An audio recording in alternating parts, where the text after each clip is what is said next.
Huitième législature, quel défi pour quelle perspective? C'est la grosse question à laquelle nous tenterons de répondre sur le plateau de la causerie ce matin avec bien sûr Firmin Sossou. Bonjour. Bonjour cher Gilles Christ et bonjour chers téléspectateurs. Merci de votre présence sur ce plateau. En face de vous, Isaac Adjé. Bonjour. Bonjour. C'est un plaisir de vous retrouver tous les deux. On attend aussi sur ce plateau Ange Banouin qui est le directeur de la rédaction du quotidien L'Actualité. Avec lui, s'il nous rejoignait aussi, on va continuer les réflexions ce matin. Tout à fait, avec nos invités, nous allons démarrer avec ceux qui sont déjà présents. Sinon, bonjour. Bonjour, chers consoeurs. D'accord. La première question ira à votre endroit. Quel est le tout premier défi, selon vous, auquel sera confrontée cette législature? Vous voyez, nous sortons d'une élection où il y a beaucoup d'épreuves. Et à la sortie de cette élection, dès l'installation de cette 8e législature, il va falloir que nos députés rassurent les populations de leurs compétences, de leur disponibilité, de leur engagement à permettre qu'il y ait la cohésion sociale, à permettre qu'il y ait l'unité nationale. Et cela passe d'abord par la conduite des premières plénière, s'il faut le dire ainsi. Les débats doivent être orientés dans le sens du développement réel de notre pays. Il faudrait déjà poser les bases à travers un débat d'idées qui donne des perspectives, qui promet un lendemain meilleur. Donc, il s'agira pour cette législature de montrer que nous sommes en phase avec le peuple. Il s'agira également de marquer déjà la différence à travers ce que l'on pourrait dire une autre forme d'éjection du Parlement. Le Parlement doit désormais s'inscrire dans la dynamique d'un développement radieux pour le peuple. Et je crois que cette 8e législature, à voir sa composition, pourra faire l'affaire. Isaac Adjé, sur la même question, le tout premier défi. Alors, tout premier défi, il faut dire que le défi est déterminé d'abord par rapport aux conditions d'élection. Alors, il faut dire qu'au niveau de la condition, il y a eu quelques remous, il y a eu quelques particularités, et c'est de là que ce défi-là part.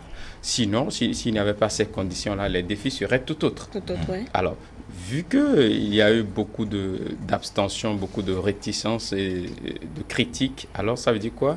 Il faut d'abord chercher à renouer avec la grande masse, quand j'appelle grande masse ici, la population. Alors, renouer avec la grande masse ici ne veut pas dire faire des descentes tout de suite, mais le défi, ce sera véritablement à l'hémicycle. Ça commence par là. Alors, comment est-ce que ça doit commencer? Il faut commencer par se démarquer à travers les propositions, à travers les interventions. Et là, la population va dire, ce qu'on pensait, c'était tout autre, mais ils sont là véritablement pour défendre la cause. Et défendre la cause ici, c'est commencer par faire des propositions de loi qui prennent en compte le social, pour que le jeune qui pense qu'il est affamé et qu'on ne fait rien pour lui se sente vraiment intéressé. Parce que le défi ici, ce n'est pas descendre, aller donner de l'argent pour acheter des bœufs, faire des sacrifices, supplier les gens. Ce n'est pas ça le défi. Mais il faut prendre des décisions qui arrangent le jeune, que le jeune se sente à l'aise, qu'il se sente concerné dans ce qui se fait, qu'il se dit, voilà enfin un gouvernement qui pense à nous. Voilà un peu les premiers défis à mon avis. D'accord. Alors si on vous suit très bien, c'est que le grand chantier de cette législature, d'abord en premier lieu, c'est de corriger l'image un peu de ces députés qui peut-être sont installés dans des conditions vraiment particulières. Firmin Sossou, il a parlé tout à l'heure du social. Les populations ont besoin d'être rassurées, vous l'avez aussi dit. Ça passe par, on va dire, la réconciliation entre ces élus du peuple et les populations à la base, c'est ça? Oui, justement. Au fait, on a vu la 7e législature, on a constaté que beaucoup de lois ont été votées et la majorité des lois touchent l'administration, ça touche l'organisation même de l'exécutif, ça touche un certain nombre de réformes. Aujourd'hui, ce qui est reproché, vous savez, ce qui est reproché à l'exécutif, c'est des actions en faveur des populations et beaucoup de lois ont été votées. Il faudrait qu'il y ait une complémentarité avec ces lois, ce qui manque actuellement pour que l'on sente vraiment l'impact de ce que fait le régime.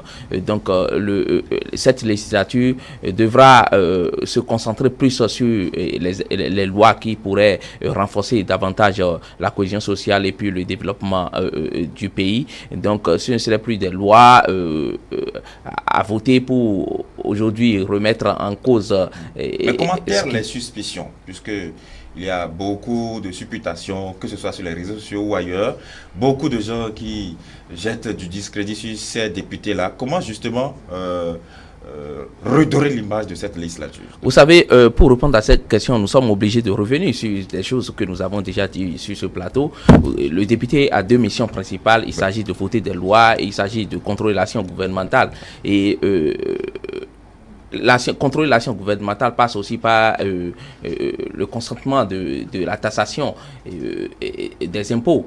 Vous savez, en temps normal, le rôle du Parlement aussi, c'est de fixer, d'aider l'exécutif à fixer l'impôt. Donc, le contrôle de l'action gouvernementale doit être de mise en ce qui concerne cette 8e législature parce que, comme nous l'avons dit, beaucoup de lois ont été déjà votées par la 7e législature. Donc, il reviendra à la 8e législature, par exemple, de contrôler l'action gouvernementale à travers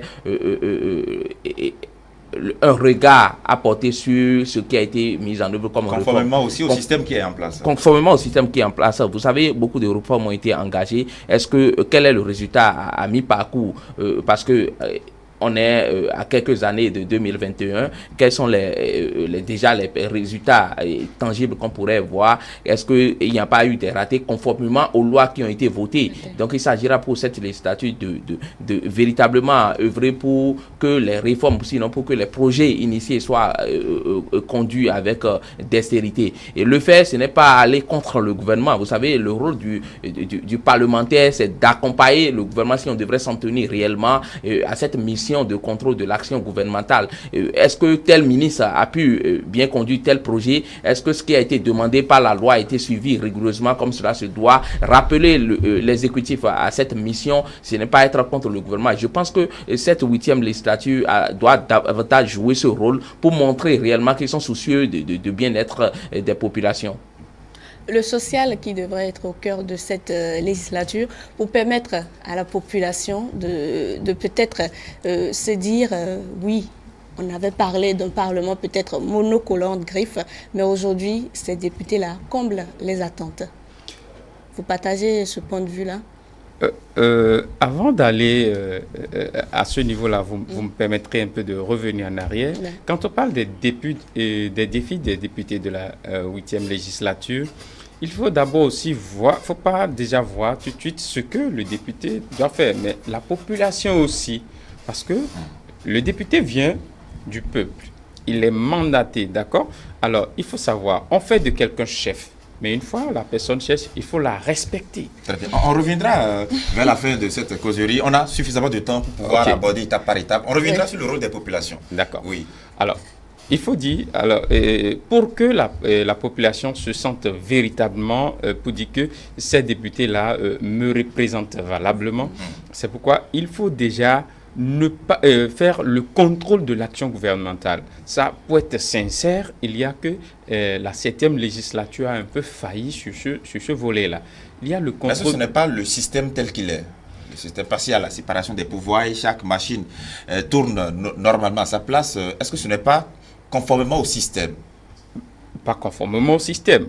Ça veut dire qu'il y a des lettres ouvertes, des questions orales qui ont été adressées au gouvernement. Mais quand on voit que certains ministres brillent de leur absence, ne viennent pas répondre aux questions, alors ça veut dire que c'est un manquement. D'accord. Donc si on vous suit bien, il faudra aussi accélérer dans ce domaine-là. Accélérer dans ce domaine-là, que le peuple se dise que mes mandants font le travail pour lequel ils sont là, ils contrôlent l'action du gouvernement. Et aussi que certaines questions soient adressées au gouvernement. C'est faire l'éloge du gouvernement, c'est défendre le gouvernement, parce que c'est un appel à venir dire voilà en réalité ce que je veux faire et qu'on ne me comprend pas. Ça permet de vanter le programme d'action du gouvernement. Du gouvernement, d'accord. Et pour compléter rapidement votre idée, il faut dire que sur 179 questions adressées au gouvernement pendant la 7e législature, on a pu étudier 49, mais on en a suffisamment parlé hier. Ange Bano, il faudrait qu'on évolue, vous vous nous avez rejoint. Bonjour, bienvenue. Merci, toutes mes excuses pour ce petit retard dû aux questions liées au programme de l'émission. Voilà, justement. Vous êtes bien sûr le directeur de la rédaction du quotidien L'Actualité. Vous êtes tout excusé d'ailleurs. Alors, on parle des défis de la 8e législature et tout à l'heure, on évoquait quelques idées, notamment la réconciliation entre cette législature et la population béninoise tout entière. Évidemment, nous sommes dans un contexte aujourd'hui où une certaine ouverture, qu'il s'agisse de la classe politique, et mieux un nouveau, je ne dirais pas une nouvelle affection entre les populations et leurs mandants et les députés s'avère de mise. Et si tant est que, en son article 79, la Constitution prévoit comme pouvoir aux législateurs, aux députés, le pouvoir de légiférer et celui du contrôle de l'action gouvernementale, je pense que celui de la légifération a, comme vous l'avez déjà si bien dit sur ce plateau, a abondamment été l'un des chantiers les plus mis en œuvre par la 7e législature. Et cette fois-ci, c'est le chantier du contrôle de l'action gouvernementale qui semble être à première vue l'une des priorités qui devait dans une certaine mesure permettre aux populations de se retrouver en phase avec les députés de la 8e législature. L'autre chose aussi est qu'aujourd'hui, il y a peut-être dans l'environnement politique certains relents qui ont fait croire, certains qu'ils ont été véritablement exclus, et qui fait dire à ces derniers-là que tout a été mis en œuvre pour pouvoir les écarter, quitte à ce que les actuels députés puissent saisir la balle au bon et voir si les projets de loi qui devaient permettre à ce que ces partis qui se sentent concernés par ces cas-là puissent véritablement rentrer aussi dans la compétition, dans les compétitions à venir. Parce qu'il y a une manière peut-être subtile de pouvoir se racheter par rapport à tout ce qui a été fait. Si les gens ont évoqué les questions de délai pour ne pas pouvoir toucher à certains tests et que aujourd'hui cette législature est mise en place, c'est qu'ils ont alors le temps et mieux le faire le plus tôt possible serait aussi peut-être un gage de, je ne dirais pas, d'un certain renouvellement de confiance, pourquoi pas, des populations qui vont se dire, bon, si tant est que les choses sont passées ainsi, cette fois-ci, ils ont cherché à corriger les choses le plus tôt que possible pour qu'on n'en arrive pas toujours à ces situations où on marche sur, on roille un peu le temps pour pouvoir, avant d'aller aux élections. C'est en quelque sorte, en 2-3 mots, qu'est-ce qu'on peut dire comme priorité, priorité. Et mieux, il y a également des projets de développement qui sont en cours. Et sur ces projets-là, je pense que bon, ce n'est pas superflu que les députés puissent aussi également descendre sur le terrain de temps à autre pour aller au contact de leurs mandants, pour savoir quelles sont leurs aspirations réelles. Aujourd'hui, on parle également d'un pouvoir qui mène également une politique économique basée sur comment on appelle l'imposition, quels sont les avis des populations et quelle est aussi amener non seulement les populations aussi à comprendre ce qui se fait et mieux aussi à faire le retour au niveau de l'exécutif. Il faut comprendre quelles sont les conditions de vie et de travail de ces populations-là et mieux. Il y a aussi certains tests que beaucoup ont jugé en griffe, tiraillés entre les bords qui ont été votés au cours de la législative passée. S'ils ont des marges de manœuvre de pouvoir revoir ceux qui peuvent être revus, ce ne serait pas aussi un mauvais signe pour pouvoir, dans une certaine mesure, se concilier avec leurs mandants qui, dans une certaine mesure, ne seraient pas certainement très ravis de se constater qu'on n'ait pas eu à jeter un regard sur ce qui a été fait pour voir dans quel sens on pourrait améliorer les choses. Firmin Sossou, on l'a si bien dit, on est unanime là-dessus, c'est que la législature présente devrait travailler à se réconcilier avec la population.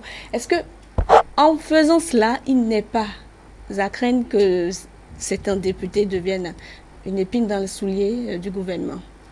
Non, je ne crois pas. Vous savez, en temps normal, à l'Assemblée, quand on doit jouer véritablement ces deux missions qui sont le vote des lois et puis le contrôle de l'action gouvernementale, il n'y a pas matière à être contre le gouvernement et à se classer à prendre une position d'opposant.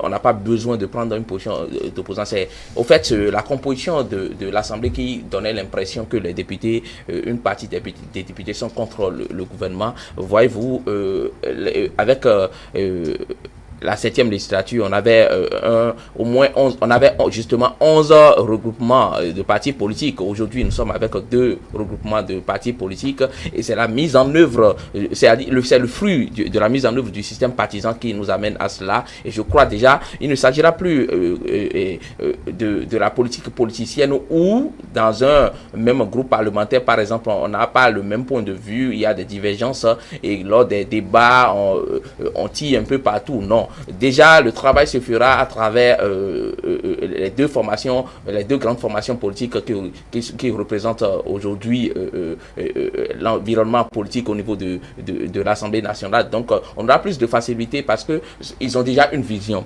de la chose politique. Au sein de leur parti politique, ils ont déjà les décisions à prendre et à l'Assemblée nationale, ils vont se retrouver juste pour discuter et exprimer leur volonté de transformer les choses au niveau de notre pays. Et je crois qu'à ce niveau, il n'y aura pas de problème. C'est le moment pour l'exécutif et pour l'Assemblée aussi de voir dans quelle direction on peut évoluer pour vraiment impacter les populations, pour accéder réellement au développement. Et je crois que cette législature, si elle ne pêche pas, elle devrait nous donner plus de confiance, elle devrait nous donner l'espoir et mieux espérer en ce qui concerne la mise en œuvre des réformes initiées depuis 2016 par le régime. Voilà, il a parlé tout à l'heure des idéologies de ces 2 grands partis qui sont représentés à l'Assemblée nationale. On attend véritablement la matérialisation de ces idéologies-là aussi dans leurs actions. Isaac Adjei, il a aussi parlé de la descente éventuelle des députés vis-à-vis des populations pour leur expliquer. On a aussi l'impression là que la législature sera une législature de pédagogie, n'est-ce pas? Je suis d'accord. Une législature de pédagogie et cette pédagogie-là doit beaucoup plus s'asseoir sur la bonne communication. Il faut communiquer, mais être bon communicateur. Bon communicateur pour savoir faire passer ses idées. Parce que nous avons un président visionnaire. Et quand on dit visionnaire, ce sont des hommes de développement qui ne sont pas toujours compris à temps. C'est des années après, des décennies après qu'on dit « il avait raison ». Alors, il revient donc à ces élus du peuple-là de savoir communiquer, de savoir dire « ah, voilà la vision, voilà le résultat que cela pourrait donner des années à venir ». Mais aujourd'hui, nous allons servir peut-être de cobayes, nous allons souffrir aujourd'hui, mais nos enfants vont en bénéficier. Alors, quand on veut être acteur de développement, il faut savoir donc sacrifier ses intérêts et maintenant pour que toute la nation en profite. Et c'est ça qui est un peu difficile en politique. Parce que ces députés-là sont politiques, ils ont dépensé. C'est vrai que sur ce plan-là, l'argent n'a pas trop circulé. Mais après ça, il ne faut pas aller là-bas pour remplir sa poche, mais il faut savoir se sacrifier pour que dans 5 ans, dans 10 ans, dans 15 ans, les Béninois dans leur ensemble se sentent à l'aise. Et cela passe déjà par la bonne communication. Et j'ai semblé aborder un volet qui est revenu légèrement. Ça veut dire quoi? Faire le contrôle de l'action gouvernementale ne veut pas dire s'opposer au gouvernement. Je pense que non. Parce que le gouvernement doit se sentir, même l'exécutif, doit se sentir à l'aise dans cette posture-là, de venir justifier certains volets. Et justement, quand vous êtes contre quelque chose, il faut aussi proposer. Il ne faut pas critiquer et dire « je ne suis pas d'accord par rapport à ceci », mais faites des propositions. Là, vous êtes acteur de développement. Mais quand vous critiquez, vous ne faites pas de propositions. Là, vous ne faites pas évoluer, vous amenez les gens à la stagnation, ce qui n'est pas bien. Donc, je pense qu'il faut savoir communiquer pour dire où est-ce qu'on veut, à quel port on veut conduire la nation. Et comme ça, les gens vont comprendre. Les gens vont comprendre, il n'y a rien à faire. Alors, Monsieur Banouin, c'est vrai, contrôler l'action du gouvernement ne veut pas dire s'opposer de fait à tout ce que entreprend ce gouvernement-là. Mais il va falloir peut-être aller changer la mentalité de la population parce qu'aujourd'hui, on se pose la question, un parlement peut-être sans opposition, entre griffes, est-ce que s'opposer aux actions du gouvernement veut dire qu'on est dans le droit chemin, quoi. C'est ce qui est normal pour une Assemblée nationale. Écoutez, vous voyez, il y a une chose qui est assez intéressante dans tout ce qui se fait, c'est que chacun des partis s'est affublé d'une idéologie. Et mieux, l'autre chose, c'est que c'est de l'animation aujourd'hui de la vie au sein de ces partis-là qu'on comprendra si véritablement la réforme avait véritablement raison d'avoir lieu, ou bien si véritablement ce que les gens nous présentaient à la population était véritablement ce qui était. Parce qu'aujourd'hui, il y a certains certains partis qui ont fixé déjà des congrès pour d'ici la fin de l'année. Il ne faudrait pas qu'au lendemain de ces élections, que ce soit véritablement un silence total, un calme plat au sein des partis, qu'il n'y ait pas peut-être d'animation de la vie politique, qu'il n'y ait pas des activités qui permettent à ce que, certes, il y a même une aubaine, c'est que en 2020, il y a les élections communales qui s'annoncent. C'est dit quoi? C'est dit que si dès à présent, les populations ne sentent pas véritablement une démarcation entre l'animation de la vie politique par les véritables nouveaux blocs et ce qui se faisait avant, c'est là que véritablement qu'on va se poser la question de savoir est-ce que véritablement il y a une différence entre ce qui se faisait et ce qui se fait. Donc c'est dit que lorsque la mise en œuvre des idéologies est prépondérante, la mise en œuvre des idéologies est très prépondérante et l'animation aussi de la vie politique. C'est-à-dire lorsque par exemple certains disent qu'ils sont socialistes et qu'ils ne prennent pas en compte par exemple certaines préoccupations sur le plan social et d'autres qui disent qu'ils sont des libéraux mais qui ne prennent pas la mesure d'un juste équilibre au niveau de la compétition, qu'il s'agisse des marchés publics ou bien même s'il s'agit des recrutements, etc. et qu'on ne les ressent pas, alors là, véritablement, les gens seront... C'est là que tout va partir et on sera dans... Je ne dirais pas... on sera véritablement désolé de dire, mais c'est parce que vous nous avez vendu. Maintenant, je pense qu'ils ont toutes les armes en main de pouvoir mieux faire, si tant est qu'ils suivent les logiques qui ont été prônées et annoncées, ce qu'on aurait souhaité, mais dans le cas contraire, c'est là que véritablement ils vont, au lieu de se rapprocher du peuple, ils vont constater que les populations... le fossé s'est creusé davantage. Voilà, il y aura un creusé davantage, ce qu'on ne le souhaite d'ailleurs pas, parce que au regard du climat sociopolitique, il est de bon ton que cette mandature soit beaucoup plus conciliante et qu'elle cherche véritablement à aller à l'écoute. Même, pourquoi pas, des partis de l'opposition. Et c'est justement la question que j'allais poser à Fulbert. Il faudra aussi la réconciliation entre tous les acteurs politiques au bout des 4 ans, en tout cas, de cette législature. Oui, il faut une réconciliation avec ceux qui n'ont pas participé aux élections. Je voudrais dire les partis qui se réclament aujourd'hui de l'opposition. Cette réconciliation passe par au fait des actions à poser dans le cadre de la mise en œuvre du système partisan, de façon à montrer que tout ce qui a été promis à travers l'achat des partis politiques et le code électoral est respecté et que les partis s'épanouissent mieux aujourd'hui. Mais cela aussi implique un don de soi de tous les bords, que ce soit des opposants, que ce soit encore des partisans du pouvoir. Vous savez... Parce qu'il ne faudrait pas que quelqu'un s'impose à l'autre, forcément. Justement, il ne faudrait pas que quelqu'un s'impose à l'autre, mais vous savez, le code, l'achat des partis a prévu un certain nombre de choses, le code a prévu aussi un certain nombre de choses. Lorsque vous êtes aujourd'hui parti politique au Bénin, vous jouissez de certaines conditions.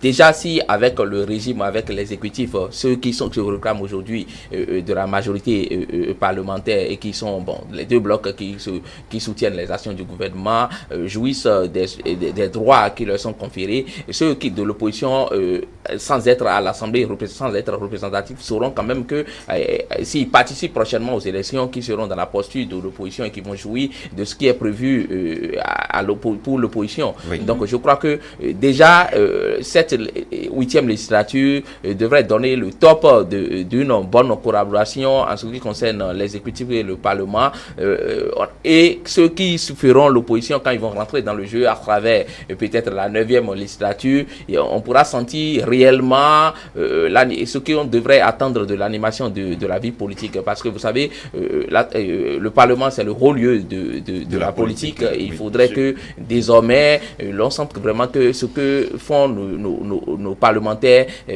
c'est pour le développement du pays. Nous avons des commissions à l'Assemblée nationale, il y a des commissions qui se chargent du plan, de l'équipement, il y a des commissions qui se chargent de l'éducation. Donc chaque commission au niveau du Parlement devrait jouer pleinement sa partition pour que l'on sente réellement l'impact des actions du gouvernement vis-à-vis des populations. Lorsque le gouvernement initie des réformes, lorsque le gouvernement engage des projets, il faudrait que les parlementaires aussi fassent des propositions. Il faudrait que les parlementaires s'inscrivent dans la dynamique, qu'ils aillent même avec des missions, qu'ils aillent au-delà de nos frontières pour savoir ce qui se passe et ce qui se fait à l'extérieur du pays, pour ramener ces actions que les gens ont menées au niveau de leur pays, qui ont pu impacter les populations, et pour que l'exécutif aussi arrive à comprendre le rôle qui devrait être son rôle dans un contexte de démocratie où on aspire quand même à un épanouissement réel des populations. Alors, Monsieur Adié, dites-nous comment devrait se matérialiser cette réconciliation-là? C'est vrai, peut-être que réconciliation, c'est trop dit, mais comment arriver à faire asseoir les acteurs politiques autour de la même table pour qu'ils s'entendent sur certaines conditions qui permettront peut-être d'ouvrir les compétitions prochaines à tous les partis impliqués dans le processus politique? Réconciliation, on va parler de réconciliation entre griffes. Alors, la réconciliation va se faire sur le champ de la pratique. Comment est-ce que ces députés-là ont commencé par se faire? Alors, quand je vois le tandem des sociodémocrates et des républicains, a priori, il n'y a pas de problème. C'est que tout ira bien. Quand on se dit républicain, ça veut dire qu'on aime la patrie. Je dis bien la patrie, je n'ai pas dit le pays, parce que c'est le nom affectif. Ça veut dire vous aimez la patrie, un républicain doit aimer la patrie. Ça veut dire, quand vous aimez la patrie, il faut un peu légiférer dans ce sens-là. Alors, sociodémocrate, ça dit que le social sera pris en compte, tout le monde sera à l'aise. Donc, quand je vois déjà ces deux constituantes-là, je dis bien a priori, il n'y a pas de problème. Et s'ils peuvent travailler dans cet élan-là, tout de suite, ils vont gagner la confiance. Ils permettront à ceux qui se réclament de l'opposition aujourd'hui de dire, ben, là, nous avons fait un mauvais choix, nous ne sommes pas dans la bonne posture, il faut adhérer l'un de ces partis-là. Et je pense qu'il y a un défi à ce niveau-là aussi.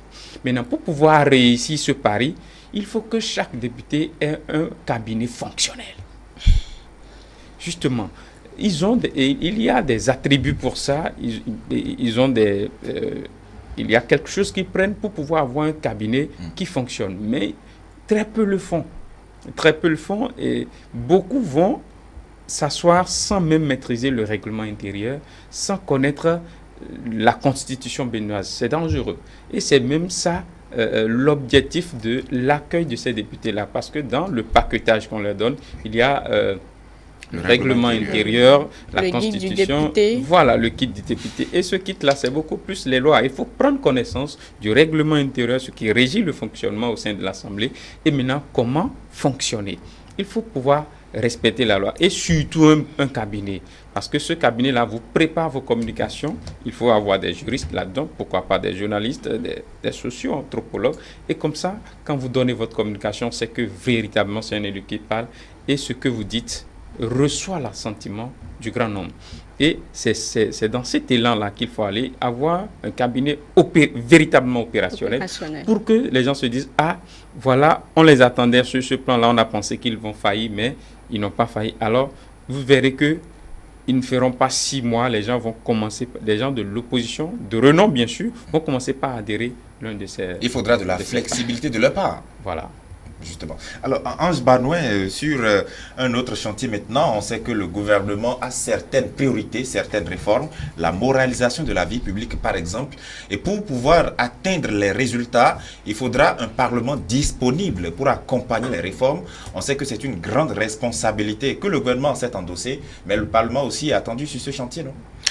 Évidemment, et tout dépendra des types de, je ne dirais pas, lorsque par exemple le Parlement va mettre en place des missions pour pouvoir, pour pouvoir faire véritablement ce que nous avons tendance d'appeler de contrôler, le contrôle de l'action gouvernementale.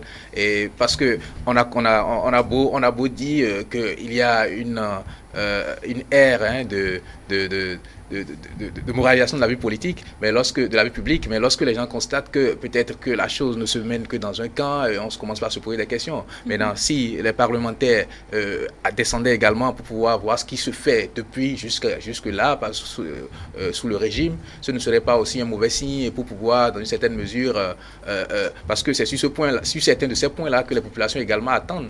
Et quand on prend également ce volet, c'est qu'on se demande par rapport aux différentes lois qui existent et par rapport aussi aux éventuelles lois qu'on pourrait prendre dans ce domaine-là pour pouvoir rendre flexibles certains mécanismes en termes pour pouvoir mettre en œuvre cette moralisation, le Parlement a également attendu, parce que vous n'êtes pas sans savoir qu'il y a certaines lois qui portent aussi à polémique, comme d'autres qui sont tant attendues pour pouvoir faire avancer ce chantier qui, la plupart du temps aussi, est souvent buté sous, je ne dirais pas,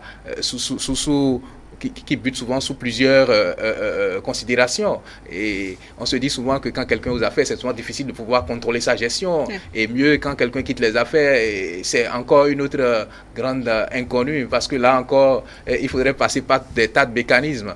Et il y a tous ces éléments qui font qu'aujourd'hui, on se pose la question de savoir, bon, est-ce que ce n'est pas très facile de dire, on fait la moralisation de la vie publique, et que c'est certains qui sont visés. Peut-être que c'est cette tendance qui sera que les parlementaires devront essayer de mettre en œuvre pour que cela change dans la compréhension et la perception des gens, pour qu'on se rende compte véritablement que ce qui se fait, ce ne sont pas des, je ne dirais pas, des audits ciblés ou bien des enquêtes de moralisation ciblées pour soit, comme on a coutume de le dire, nuire à des opposants ou bien nuire à des personnes qui sont en tout cas rigides face à soi.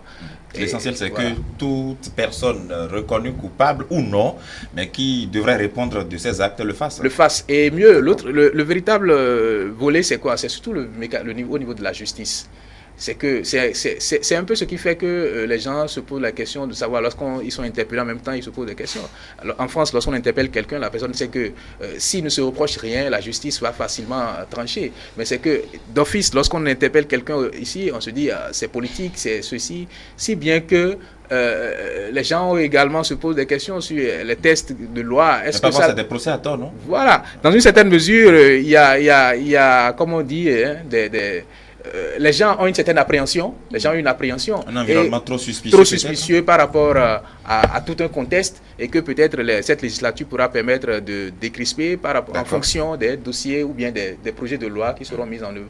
Et sur ce point, justement, Firmin Sosou, il est à espérer que les députés s'entendent sur il y a cette forme de barrière qu'ils mettent souvent, c'est quand on demande à un député d'aller s'expliquer devant la justice, on a cette barrière qui se forme. Du coup, soit on ne veut pas lever son immunité parlementaire pour lui permettre d'aller répondre devant la justice. Non, la composition actuelle de l'Assemblée favorise la poursuite de ceux qui ont, d'un moment à l'autre, géré les affaires du pays. Mais vous savez, nous sommes dans un environnement sociopolitique qui, en réalité, ne favorise pas cela, parce que, vu la composition actuelle de l'Assemblée, l'opposition n'est pas représentative aujourd'hui. Est-ce que, si vous voyez un peu le mode opératoire du système en place, est-ce que ce n'est pas trop vite aller en besogne que de dire que, vu la composition, ça ne sera pas fait? On a vu des proches... Ça devrait être le contraire, oui. Du littoral. Je suis parfaitement d'accord. Vous savez, il y a des affaires qui sont déjà en attente, qui devraient être quand même vidées. Mais au-delà de la particularité des députés même, est-ce que le Parlement ne devrait pas s'inscrire dans la logique de la moralisation de la vie publique en général? Oui, dans la moralisation... L'assainissement des finances, tout. Je suis parfaitement d'accord, mais il ne faut pas aussi jeter encore plus de l'huile sur le feu. Parce que nous sommes, avec ce qui s'est passé, c'est vouloir ramener tous les dossiers qui concernent, par exemple, des gens qui ont eu à gérer des affaires dans le passé qui se réclament aujourd'hui de l'opposition, c'est vouloir encore attirer l'attention. Moi, je n'ai pas parlé de l'opposition. Hein. Non, nous sommes en train de parler des défis qui attendent cette cette 8e législature. Très Il bien, serait trop tôt, par exemple, Oui. de se saisir de ces dossiers. Et D'accord. si s'ils doivent le faire, moi je souhaite qu'ils commencent déjà par ce qui a été fait de 2016 à aujourd'hui, et ceux qui ont géré les D'accord. affaires avec Alors, ce régime et oui, autres, très bien. on saura quand même que ils sont... D'accord, je vois un peu déjà. Voilà. Ne jetons plus alors de l'huile sur le feu, puisque vous l'avez dit. Mais alors, je reformule autrement la question peut-être pour vous, Isaac Adjé. Oui. On aura alors un Parlement qui prône plus la politique de développement que la politique politicienne, non? C'est ce qui est souhaitable. C'est ce qui est souhaitable, un Parlement qui prône la politique de développement. Et pour prôner la politique de développement, le meilleur enseignement passe par l'exemple. Il faut d'abord se montrer exemplaire. Exemplaire sur tous les plans. Parce que vous ne pouvez pas être député et prendre des marchés et que vous ne l'exécutiez pas vous-même. Parce qu'il y a des cas. Il y a des cas qu'on connaît, des députés qui ont pris des marchés, ils ne l'ont pas exécuté et ça a bloqué beaucoup de choses. Donc, alors c'est pourquoi je dis que le meilleur enseignement, la meilleure éducation passe par l'exemple. Il faut d'abord faire l'exemple, servir d'exemple. Et là, vous pouvez taper du poing sur la table pour reprocher aux autres. Parce qu'il ne faut pas qu'il y ait parmi ces députés-là aussi les gens qui ont détourné des biens et qui se cachent là. Il faut aussi commencer par punir les siens pour montrer que ce n'est pas un tri sélectif qui se fait en matière d'assainissement de la vie publique. S'il y a des gens qui sont qui soutiennent l'actuel régime et qui sont au Parlement, si un dossier les rattrape, alors qu'on lève leur immunité. Et c'est tout cela qui pourrait rassurer les gens. Et le développement, ça se construit, ça se programme, ça se planifie. Parlant de politique de développement, on sait que le programme d'action du gouvernement est là, a besoin d'être financé. On a aussi une responsabilité en tant que député de la 8e de ratifier aussi les accords pour pouvoir permettre l'entrée des fonds, non, au pays. Alors là, je me suis amusé un peu en début de semaine à voir un peu quels sont les types de lois qui ont été votés par les 7 dernières législatures. D'accord. Mais curieusement, je suis tombé sur des législatures qui n'ont fait que des accords de ratification de prêts. Là, je me suis dit, mais je ne veux pas dire les noms, c'est scandaleux. Le pays avait besoin d'argent en ce moment-là. Accord de ratification de prêts. Et j'ai dit, mais finalement, on a légiféré sur quoi? Donc, c'était des prêts. Alors, Donc, des ratifications d'accords de prêt. C'était beaucoup plus ça. On a donné des moyens au gouvernement pour contribuer au développement du pays, oui. Peut-être que oui. Alors, que souhaitez-vous là maintenant? C'est vrai, Oui. le gouvernement a besoin des moyens, mais il faut déjà que ces députés-là montrent qu'il y a un bon climat.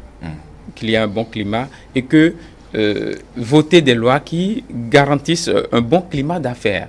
C'est-à-dire que les gens soient juridiquement protégés. Ceux qui veulent venir investir au Bénin, qui se disent que il y a une certaine souplesse quand je veux venir installer une firme ici, qu'on me facilite la tâche. Aujourd'hui, est-ce que ce ne serait pas bien que le Bénin commence par travailler son coton? Aujourd'hui, il y a au Nigeria à côté, il y a des usines. Les gens fabriquent des tissus, pagne.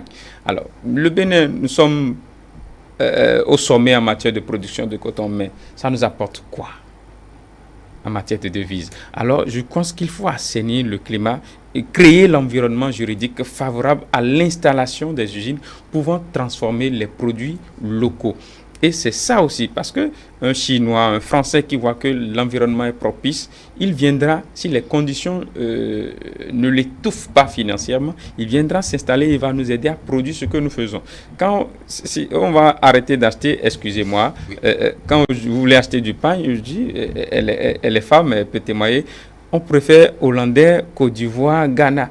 Pourquoi aussi on ne fabrique pas quelque chose de Bénin, de bonne facture? Un label vestimentaire. Un label vestimentaire de bonne facture et les Béninois vont commencer par consommer cela. Et ça va plus rapporter. Il y a déjà le Canvor, donc c'est à espérer que... il faut déjà que l'environnement juridique soit propice pour que les gens viennent s'installer à leur aise, quoi. D'accord. Ange Banouin, on parle justement de politique de développement, mais le développement, ça passe par la clarté dans la gestion. Il faudra aussi que les députés priorisent les contacts avec la population à travers les séances publiques de reddition de comptes aussi, non? Évidemment, vous savez, les redditions de comptes font partie aujourd'hui des mécanismes des principaux mécanismes de bonne gouvernance. Et si tant est qu'aujourd'hui on se pose des questions par rapport à ce qui se fait, c'est parce que les populations aussi ne sont pas au courant pour la plupart du temps de ce qui est fait. Il y a par exemple des initiatives, on a constaté qu'au cours de la législature dernière, il y a des lois qui ont été prises, mais dont les populations maîtrisent très peu, sinon du tout pas le contenu.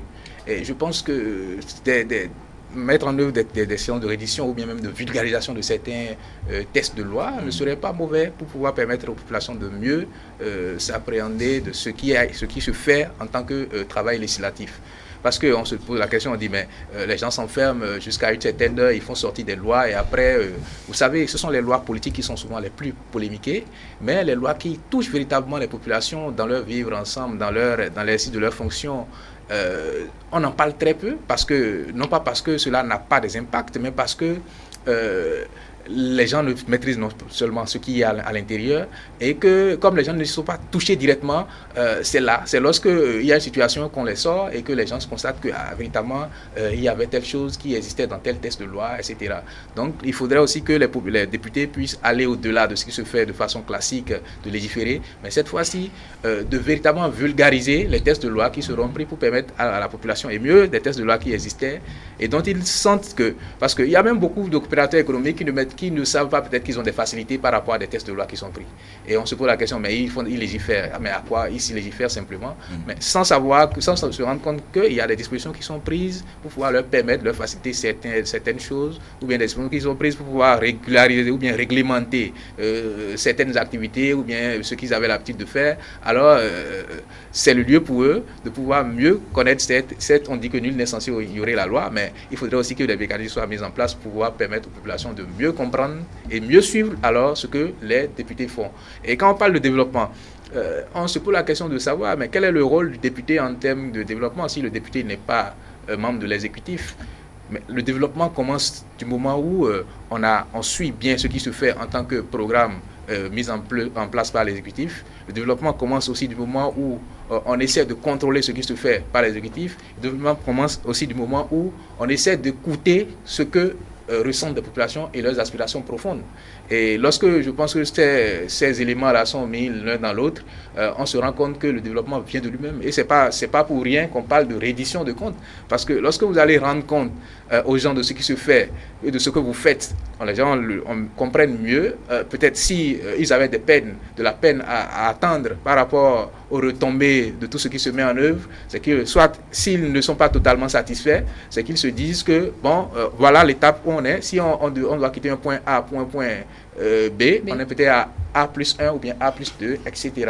Donc, il y a beaucoup de ces éléments qui doivent être pris en compte pour que véritablement on puisse sentir véritablement un développement concret et conséquent par rapport à ce qui se fait. Isaac Adie. Oui, alors pour que le développement se ressente véritablement, je crois que ces députés-là aujourd'hui doivent accorder un peu de flexibilité à l'exécutif en matière de transfert des compétences. Parce que il y a les communes, c'est-à-dire le maire est plus en contact avec la grande masse, il maîtrise beaucoup plus le problème sur le plan de manque d'écoles, manque d'hôpitaux, les routes gâtées, où est-ce qu'on a besoin de ponts, d'ouvrages de franchissement. Alors, je crois qu'il faut de flexibilité. Quand je parle de flexibilité, que le transfert des ressources, parce qu'il y a ce qu'on appelle le fonds FADEC. Alors, que ces fonds-là soient transférés à temps. Et c'est là que la flexibilité doit se faire. Mais il faut que cela soit entouré avec les conditions de bonne gestion. Qu'on ne prenne pas l'argent du contribuable pour aller construire une buvette et dire que c'est public. Oui. Là, ça ne tient pas. Donc, quand c'est bien entouré, mais que l'argent aille à temps. Parce qu'il y a des mairies, ils ont des projets, il y a ce qu'ils veulent faire, mais les moyens manquent. Parce qu'il y a certaines mairies, certaines communes qui sont limitées dans les ressources. Et puisque nous sommes dans un système de décentralisation, alors il faut quand même que ce pouvoir-là soit véritablement délégué pour que les gens puissent toucher le véritable problème. Et c'est à eux là, c'est une chaîne. Puisque ceux-là, ils représentent l'État au niveau déconcentré. Quand ils agissent et touchent le problème réel, ils vont dire c'est grâce au gouvernement actuel qui a mis les moyens à notre disposition qu'on a pu régler ceci. Et quand la population est à l'aise, c'est le haut qui est bien vu. D'accord. Firme Soussou. Au fait, on a connu plusieurs expériences parlementaires. Aujourd'hui, depuis l'ère démocratique, c'est pour la première fois, bon, si j'ai une bonne mémoire, que nous observons par exemple un Parlement qui est vraiment complètement acquis à la cause de l'exécutif.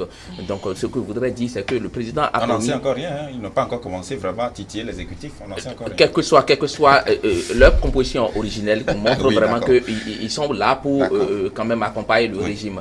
Et ce que je voudrais dire, c'est que le président a promis être porté en triomphe en 2021, donc il n'aura plus de raison à demander d'excuses parce que le Parlement qui est là devrait l'accompagner à atteindre de lui donner les moyens à atteindre réellement ses objectifs. Donc si tout se fait dans les formes de l'art, c'est le pays qui sortira vraiment heureux et grandi. Donc je crois qu'avec ce Parlement, on aura une mise en œuvre réelle des réformes parce qu'il n'y aura plus de blocage. Le gouvernement pourra quand même demander à chaque fois à chaque fois où le besoin se fera sentir tout ce qu'il faut comme moyen pour quand même conduire les réformes. Donc je crois d'ici 2021, on n'aura plus à nous de présenter des excuses pour dire qu'on n'a pas eu les moyens parce qu'on a été bloqué au Parlement. Le Parlement aussi devrait jouer son rôle en harmonie avec le gouvernement, avec une cohésion, afin que ce qui pourrait quand même être fait au niveau de l'exécutif pour impacter les populations soit fait. N'oubliez pas que les députés sont les représentants du peuple. Si le peuple a besoin de quelque chose, c'est à eux quand même de faire des propositions réelles, d'interpeller le gouvernement sur ce qu'il a fait et avec ce que j'ai pu observé pendant les 2 semaines de campagne sur le terrain. Les députés de la 8e législature seront vraiment éprouvés parce que vous savez ce que réclament aujourd'hui les populations, ce pourquoi nous vous avons envoyé à l'Assemblée nationale, est-ce que vous avez réellement fait cela? Donc ce sera la grosse question à la fin de la liste. Et chaque fois, il devrait être au contact des populations parce que il est reproché à beaucoup de députés pendant les campagnes électorales que après une fois élus, ils ne reviennent plus au niveau des populations pour demander comment ils vivent, pour demander comment les populations se portent. Donc je pense que en temps normal, pour cette 8e législature, ils devraient être au contact des populations. Vu aussi qu'ils sont avec le pouvoir, ils doivent quand même, ils n'auront pas d'excuses à présenter au niveau des populations. Donc, que ce soit le gouvernement, que ce soit les parlementaires, chacun est dans son couloir et il connaît ses rôles, devrait jouer réellement sa partition pour que le peuple quand même puisse trouver ce dont il a besoin. Hans Banouin, le gouvernement a annoncé récemment la construction d'un nouveau siège de l'Assemblée nationale. Est-ce que les députés de la 8e législature ont une responsabilité dans la matérialisation effective de ce chantier-là? Avant d'en venir, j'aimerais prendre un peu la chute de Firmin pour dire qu'en réalité, il y a des projets sociaux qui impactent directement les populations. Qui aujourd'hui, si les députés de la 8e législature veulent véritablement faire utile, c'est de tout mettre en œuvre pour leur aboutissement, comme le projet H en réalité. Parce que lorsque par exemple les populations disent on ne voit pas les députés, c'est parce que sur le plan social, ils ont des problèmes, ils ont des difficultés et on attend peut-être que ce soit le député de la localité, le maire qui soit là avant qu'on puisse amener son enfant aux soins, avant qu'on ne puisse faire soigner, amener à la consultation de son épouse, etc. Alors que ces projets gouvernementaux sont des projets normalement qui touchent directement, que ce s'agisse sur le plan social, qu'il s'agit même sur le plan de carrière, de la formation, etc., du citoyen. Alors, si véritablement ils ont des choses à mettre en place, je pense que c'est l'un des chantiers, je pense, que si ces députés-là arrivaient à essayer de suivre le gouvernement pour sa réalisation, ils seront soulagés parce qu'aujourd'hui, à l'allure vont les choses, et mieux avec le financement des partis politiques qui sera certainement aussi l'un des prochains chantiers, ils n'auront plus droit à l'erreur. Et pourquoi pas aussi permettre à certains partis de l'opposition, parce que si on veut parler de financement, il faut des critères pour pouvoir y avoir accès. Maintenant, si on met en place par exemple cette réforme et que des partis qui aujourd'hui ne se retrouvent pas au Parlement arrivent à avoir accès, ce serait également un élément de plus qui pourra permettre de montrer tout au moins leur bonne foi, si tant est que jusque-là, on a tagué de ce qu'on a voulu écarter des gens. Maintenant, venant sur le plan du nouveau siège de l'Assemblée, je pense que c'est de bon ton que le Bénin puisse se réclamer après avoir passé plus de 3 décennies à squatter le bâtiment en griffe colonial que nous utilisons jusque-là, modernisé, qui est devenu un patrimoine mondial. Que le Bénin puisse s'offrir un nouveau parlement, un édifice digne du nom. Des pays de la sous-région n'ont pas mis assez de temps ni autant de moyens pour pouvoir... parce que c'est aussi un lieu de souveraineté c'est aussi un lieu de souveraineté. Et je pense que c'est un chantier, c'est également un bon chantier, mais la question qu'on se pose, mais qu'en sera-t-il de ce, en griffe, de ce musée qui est à l'entrée de Porte-Nouveau? Qu'en sera-t-il? Est-ce qu'on ne pourra certainement pas passer cela à perte et profit? Parce qu'il s'agit quand même des fonds du contribuable. Et quel qu'en soit ce qu'on voudrait faire de nouveau, il faudrait qu'on puisse véritablement savoir ce qu'on en fait et qu'est-ce que ce dossier-là devient. Monsieur Adjei, un nouveau cadre pour les députés, ça devrait aider, même si on ne sait pas si la présente législature, sinon la législature qui sera installée demain pourrait intégrer ce bâtiment-là. C'est quand même un bon début pour les députés. Oui, c'est tout normal, un nouveau cadre, mais tout ce qu'on fait, on ne le fait pas pour soi. Il faut le faire pour la postérité. Ça veut dire quoi? Il peut donner les moyens à l'exécutif d'enclencher cela, même s'ils arrivent à finir avant les 4 ans, ils vont intégrer, mais s'ils ne finissent pas, au moins on saura que c'est grâce à telle législature qu'on a pu le faire. Et je pense que c'est tout à fait normal que, vu le poste qu'ils occupent, qu'ils soient bien logés, qu'ils aient un bureau qui fonctionne normalement, où on peut aller vers eux, parce que comme ils n'ont pas le temps d'aller de descendre tout le temps, parce qu'ils craignent souvent les dépenses, parce que pour assembler les gens, c'est de l'argent, c'est ce qui se fait, même quand bien même ils assurent le déplacement de ceux qui sont invités. Alors, au moins s'il y a des citoyens qui veulent aller, ils savent là où envoyer une lettre et pour que ça parvienne à qui de droit et à temps. Donc, il faut quand même que ces élus du peuple-là soient bien logés, je suis d'accord, et moi je ne les attends pas. Est-il une responsabilité dans la naissance de ce chantier? Je pense pas de que ce oui. chantier, de cette infrastructure. De cette infrastructure, je pense que oui, parce que forcément ça va passer par une proposition. Est-ce que l'État a suffisamment les ressources pour prendre en charge tout ce que ça va coûter? Si on a besoin d'apport de quelque part, il faut qu'ils puissent donner leur quitus. Donc ils ont bel et bien quelque chose à faire. Je pense même que sur ce chantier, les carottes ne sont pas encore cuites. Le gouvernement a pris des dispositions pour pouvoir construire un nouveau siège. Peut-être qu'en plénière, les députés vont en juger autrement. Ils pourraient toutefois demander à ce que le bâtiment qui est déjà entamé soit véritablement à considérer peut-être les moyens. Rien n'est encore gagné d'office. Je crois que la décision a été prise avec la mandature finissante. Non, c'est le gouvernement qui a pris une décision. D'accord. Bon, je pense que le débat est véritablement ouvert parce que quand les gens vont évaluer entre construire un nouveau bâtiment et achever ce qui est là, qu'est-ce qui serait... Non, mais le gouvernement avait déjà pris sa décision. Et puis, il y a de cela un an déjà, on a révélé que pour pouvoir achever le bâtiment actuel, il faut encore investir autant de milliards qu'on a déjà investi. Ça fait plus de 22 milliards de nos francs CFA. Alors, Firmin Sossou, sur cette même question, le nouveau chantier que le gouvernement va engager bientôt, je vous pose encore la même question que je pose à tout le monde. Quelle est la partition ou la part de responsabilité des députés de la 8e législature? Non, la partition des députés, c'est de veiller à ce que les marchés ne soient plus attribués à des individus par copinage, par lien de proximité, et que ceux qui sont choisis, sinon sélectionnés comme entreprise, soient vraiment à la hauteur de la mission. À eux assigner.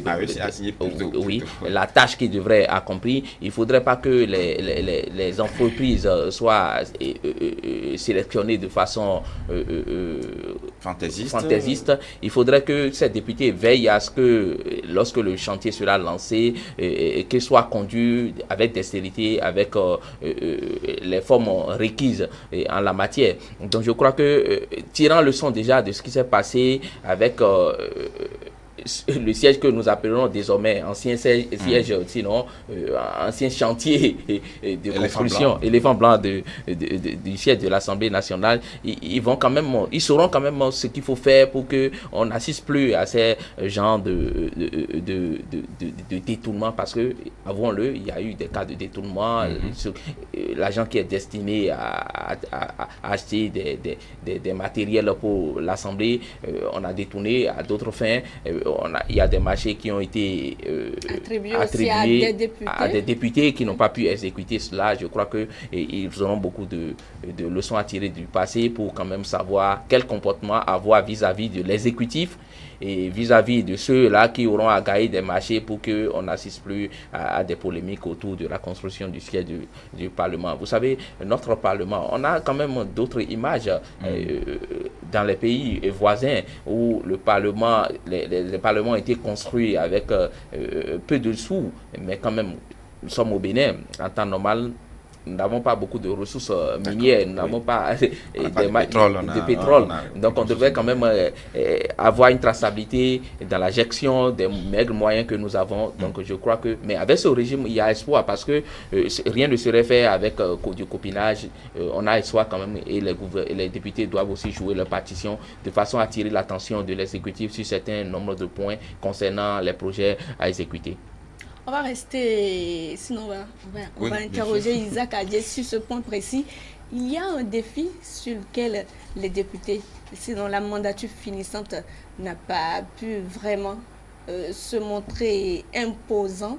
Le président de l'Assemblée nationale, on l'a entendu dans son discours d'installation des nouveaux députés, Maître Adrien Roumbédi, qui mettait un point d'honneur sur le retard, les absences. Mais au bout du rouleau, le constat est là. Ce défi, ça devrait aussi être un défi majeur pour la mandature qu'on va installer à partir de demain. Alors, la meilleure rigueur passe par la gestion du temps. Il faut être rigoureux dans la gestion du temps. Parce que quand vous faites les choses à temps, ça vous marche toujours. Il faut à ce niveau-là un rigorisme kantien, une rigueur que je peux qualifier de rigorisme kantien. Alors, ça veut dire quoi? Il faut apprendre à respecter l'heure. Et je crois que le président Roumbédi était lui à l'heure, mais ce sont les députés qui n'étaient pas à l'heure. Alors, les députés même témoigné qu'il venait... Justement, quand il dit 10 heures, il était déjà là à 10 heures, mais il y a certains députés qui pointaient à midi pratiquement. Ce qui n'est pas bien, il faut apprendre à respecter le temps. L'histoire de heure africaine, heure béninoise, là, il faut que ça finisse. Il faut que ça finisse et il faut respecter le temps parce que la meilleure manière de rattraper le temps perdu, c'est de ne plus en perdre. Alors quand on pense que nous sommes à un développement attardé et qu'on est toujours à la traîne, on ne prend pas les décisions qu'il faut attendre, là c'est encore ralenti les choses que de les faire évoluer. Très bien. Sur cette question, oui, je pense que cette question elle est véritablement tributaire de ce que véritablement est le Parlement béninois, où c'est véritablement un lieu typiquement politique. Parce que si par exemple les députés avaient véritablement des cabinets et que les tests étaient préparés à l'avance, et que même il y a des mécanismes où peut-être on dit à 30 minutes après l'heure ou bien l'heure de prévue, les gens, parce que les gens ont aussi des PDM lorsqu'ils vont au Parlement, que tout est ficelé, je pense que les habitudes vont changer. Parce que il faut faire la pédagogie par, comme on le dit, par l'exemple. Et il faudrait qu'aujourd'hui les choses changent et que lorsqu'on dit 10 heures au Parlement, qu'un député ne dise pas que bon, si on dit 10 heures, ça fait à 18 heures. Parce que, mais les gens, on le dit même en termes d'anecdotes et même de pratiques, et comme une règle au Parlement où on dit, mais vous savez que lorsqu'on dit 10 heures au Parlement, il faut s'attendre au moins à 15 heures avant que là. Donc, il faudrait que on se départisse de cela pour faire véritablement du jeu, de la fonction parlementaire, une fonction pour redorer véritablement le blason de cette fonction-là, que ce ne soit pas une fonction embellie de politique et de politicaillerie où on dit, bon, quand on dit 10 heures, il faudrait passer d'abord 5 heures du temps à Porte-Nouveau dans les couloirs avant que, c'est vrai, c'est de la politique, mais cela pourrait se faire autrement, parce que nous avons de grandes formations politiques avec ce qu'on nous a annoncé, tout au moins. Donc c'est dit que à l'interne des partis politiques, les débats devaient être, et les partis ont normalement des sièges, et ce n'est pas le député qui fait membre d'un parti politique a d'abord la latitude de discuter des dossiers et des projets au sein de son parti avant maintenant de venir au Parlement. Donc on ne viendrait plus au Parlement pour faire du marchandage politique. Et mieux si les gens appartiennent à des commissions et des groupes parlementaires, ils ont la latitude de faire leur travail en temps. Parce qu'aujourd'hui, on a exigé, on a revu le système, comment on dit, à partir de la charte des partis politiques. Chaque parti a un siège. Donc normalement, on ne devait plus s'entendre à ce que ce soit qu'on dise que c'est parce que bon, les partis étaient, on savait qu'en temps il y avait une multitude de partis et des affinités qui conduisaient à ce que nous voyons. Aujourd'hui, le plus serait que sur ce volet-là, que les choses soient corrigées, qu'on sente qu'il y a une vie au sein des partis politiques.